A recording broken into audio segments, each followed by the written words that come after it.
Right, the first thing you should do with your Jaecoo 5, once you take ownership of it, is press the brake down to light up and start the engine.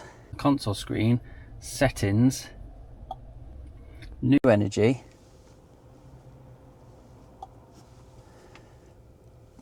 and then scroll down to range display and ensure that that is changed from standard to dynamic.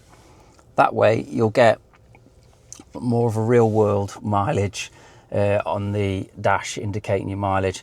I mean, so far I've been getting closer to 3 miles per kilowatt hour rather than closer to 4 like expectations. So even with 86%, it's still saying that I've only got 160 mile range, unfortunately. I'm hoping if the weather does get a little bit warmer, we'll be getting closer to the 4 miles per kilowatt hour. Thanks for watching this short tutorial. I'm putting together a separate Jaecoo 5 playlist on my YouTube page, so if you like and subscribe, I'll keep you updated on how it's going with the car over the next few months. Thanks for watching.